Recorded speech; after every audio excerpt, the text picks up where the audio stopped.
नमस्कार. तर लक्ष्मीच्या पावलांनी या मालिकेच्या आजच्या भागात आपण पाहणार आहोत. कला अद्वैतला बोलते की चांदेकर, मला वेंद्रीचा लेबल न लावता मला समजून घे ना.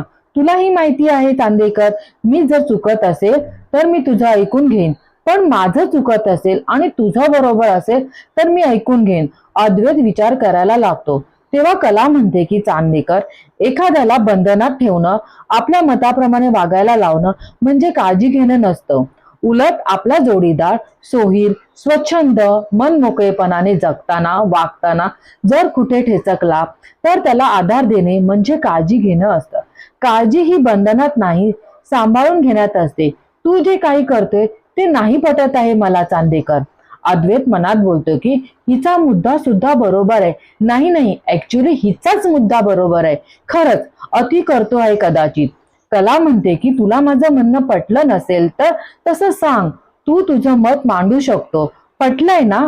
तेव्हा अद्वैत मान हलवून हो बोलतो. कला हसून बोलतोय की इतक्या लवकर कसं शक्य आहे? अद्वैत म्हणतो की आता पटतंय म्हटलं तरी प्रॉब्लेम, नाही म्हटलं तरी प्रॉब्लेम. कला हसते. अद्वैत मनात बोलतो की खरंच बायकांना समजून घ्यायला एक वेगळी शक्ती हवी. तेव्हा कला म्हणते की तू काय म्हणाला? तेव्हा अद्वैत म्हणतो की नाही, काही नाही म्हणालो. कला म्हणते की ठीक आहे, चल मी खाली जाते. चांदेकर, गणपतीची मूर्ती मनासारखी घडतच नाही आहे, पण एक आयडिया आली डोक्यात, त्याबद्दल मी तुझ्याशी नंतर बोलते. चल आले आणि तिथून जाते. ती निघून गेल्यावर अद्वैत मनात विचार करतो की खरंच अति वागतो का मी? मी एवढं सगळं का करते? खरंच फिलिंगच ऑड आहे. पहिल्यांदाच असं काहीतरी होते. अद्वैत विचारातच असतो. बाहेर येतो तेव्हा आब्बा अद्वैतला बोलतात की कला कुठे आहे?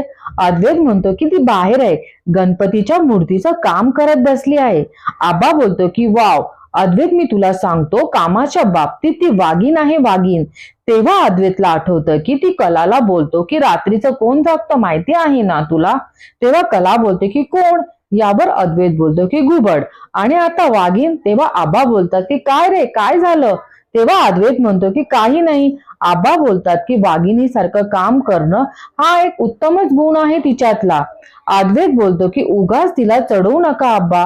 आब्बा सगळे काम आपल्या अंगावर ओढून घेऊन स्वतःवर त्रास घेण्याची लक्षणं आहे. आदल्या रात्री दुसऱ्या दिवशीच प्लॅनिंग करत बसते, मग सकाळी उठल्यापासून सगळं काम, मग काय आजारी पडते, डोकं दुखतं, कंबर दुखते. आबा तुम्हाला सांगते, आयुष्यात ना पीस असायला हवे, पण तिला फक्त पिसं काढता येतात.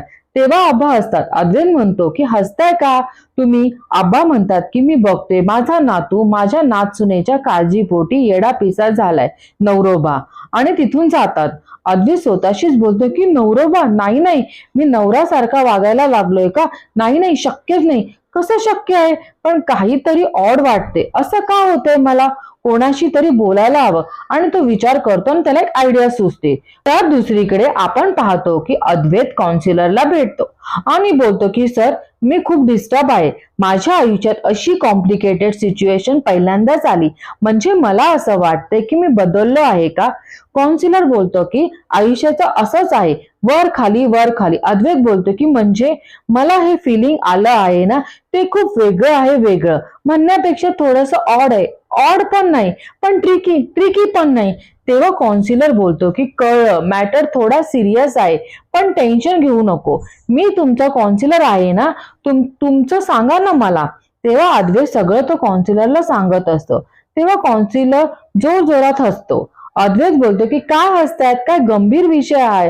काउन्सिलर बोलतो की गंभीर सिच्युएशन मला फार आवडते. अद्वैत बोलतो की आवडते ठीक आहे, पण तुम्हाला हे सगळं रोमांचक वाटतंय का? काउन्सिलर बोलतो की रोमांचक नाही, याच्यात थोडाफार रोमांस दिसतोय. अद्वैत अचंबित होऊन बोलतो की काय? तेव्हा काउन्सिलर अद्वैतचं हृदय चेक करतो. धक असा आवाज येतो. Got it. तुम्ही आता दीर्घ श्वास घ्या आणि मी काय सांगतो ते नीट लक्ष देऊन ऐका. अद्वैत बोलतो की हो, पटकन सांगा. तेव्हा काउन्सिलर बोलतो की या सगळ्यांचा सारासार विचार केल्यानंतर एक गोष्ट माझ्या लक्षात आली आहे की तुम्ही प्रेमात पडलाय. तेव्हा अद्वैत बोलतो की काय, आणि गोंधळून जातो. काउन्सिलर बोलतो जे तुमचं काय झालं माहिती आहे का? तुमच्या घडणाऱ्या गोष्टी तुमच्याच लक्षात आलेल्या नाही. अद्वैत बोलतो की मला खरे बद्दल खूप काळजी वाटते. काळजी घेणं हे प्रेम असू शकतं का? तेव्हा काउन्सिलर बोलतो की एखादा माणूस एखाद्या व्यक्तीबद्दल जे धडाधड बोलतो ना, तर ओळखायचं त्या व्यक्तीबद्दल बोलणाऱ्या व्यक्तीच्या मनात प्रचंड प्रेम तरी आहे किंवा द्वेष तरी आहे. तेव्हा अद्वैतला कला सोबतचे प्रेमळ क्षण आठवतात. परत गोंधळूनच म्हणतो की हे प्रेम असू शकत नाही. अहो, थोडीशी काळजी वाटणारच ना. 24 तास आम्ही एकमेकांबरोबर राहतो. काळजी वाटणं स्वाभाविकच आहे ना. प्रेम वगैरे काही नाही सर, शक्यच नाही. कौन्सिलर हसूनच बोलतो की अच्छा, प्रेम नाही म्हणजे द्वेष. प्रेम किंवा द्वेष. अद्वैत कौन्सिलरला बोलतो थँक्यू, द्वेषच असणार. आणि आम्ही दोघं 24 तास कसा कसा भांडत असतो म्हणजे द्वेषच असणार. आणि तो तिथून निघून जातो. तेव्हा कौन्सिलर खूप खुश होतो. दुसरीकडे आपण पाहतो की अद्वैत कलाला आवाज देतो आणि बोलतो की रेडी हो, लवकर चल, किती टाइमपास करणार आहे अजून. तेव्हा अद्वैतचं बोलणं आब्बा ऐकतो आणि बोलतो की कसली एवढी लगबग सुरू आहे. अद्वैत बोलतो की आब्बा, एक सुपर आयडिया सुचली आहे, म्हणजे ऍक्च्युली मला नाही, खरेला सुचली आहे. तेव्हा तिथे रोहिणी जिन्याच्या इथे येते आणि त्या दोघांचं बोलणं ऐकते. अद्वैत म्हणतो की जे हिरे आपण बँकेत ठेवले आहे ना, ते गणपतीचे हार बनवण्यासाठी वापरूया. म्हणजे काय होईल, चांदेकरांचा गणपती त्या हिऱ्यामुळे आणखीन खुलून दिसेल. काय वाटलं तुम्हाला? तेव्हा आबा खुश होऊन बोलतो की अरे वा, एकदम सुंदर कल्पना आहे. ऐकूनच मूर्तीच्या चेहऱ्यावरचं तेज डोळ्यासमोर आलं बघ. रोहिणी मनात बोलते की हिरे आता गणपतीसाठी आणणार आहे हे लगेच राहुलला कळवायला हवं आणि तिथून जाते. तेव्हा अद्वैत कलाला आवाज देऊन गाडी काढायला बाहेर जातो. तर दुसरीकडे आपण पाहतो की रोहिणी राहुलला फोन करते आणि सांगते की राहुल ऐक, हिऱ्याचा पत्ता लागलाय, लॉकर मध्ये आहे ते. राहुल बोलतो की काय? यावर रोहिणी बोलते की अद्वैत आणि कला हिऱ्याचा हार बनवणार आहे गणपतीसाठी. आज ना उद्या बँकेच्या लॉकर मधून हिरे काढणार आहे. त्यांच्या आधी तू तिथे पोच. राहुल बोलतोय की मम्मा, काम झालं म्हणून समज. तेव्हा रोहिणी बोलते की हे काम चोख कर आणि जे काही करशील ते सांभाळून कर. आणि दोघेजण फोन ठेवून देतात. तर इथे राहुल बँकेच्या बाहेर उभा राहून राहुल मॅनेजरशी बोलत असतो. राहुल बोलतो की चांदेकरांनी लॉकर मध्ये हिरे ठेवले, मला ते हवे आहे. मॅनेजर बोलतो की खूप कठीण आहे. राहुल बोलतो की मला माहिती आहे कठीण आहे, म्हणून तर तुमची मदत घेते आणि मी इथे आलोय. हे कुठल्या रेकॉर्ड मध्ये येता कामा नाही. आता मी जे काय सांगतो ते नीट ऐका. आणि तो सांगत असतो. तेव्हा इथे कला आणि अद्वैत सुद्धा बँकेत येतात, पण राहुलला बघत नाही. तो तिथेच उभा असतो. कला आणि अद्वैत बँक मॅनेजरशी भेटतात आणि बँकेचे मॅनेजर बोलतात की बोला चांदेकर साहेब, काय काम काढलं?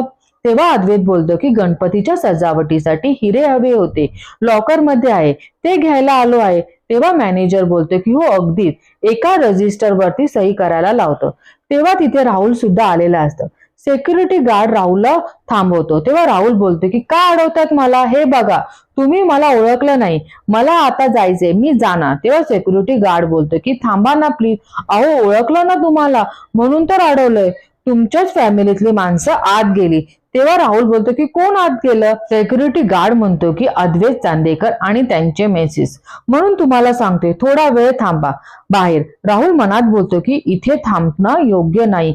कला आणि अद्वैतने मला इथे पाहिलं तर वाट लागेल. मला लवकर सटकायला हवं. आणि आजचा भाग इथे संपतो. धन्यवाद.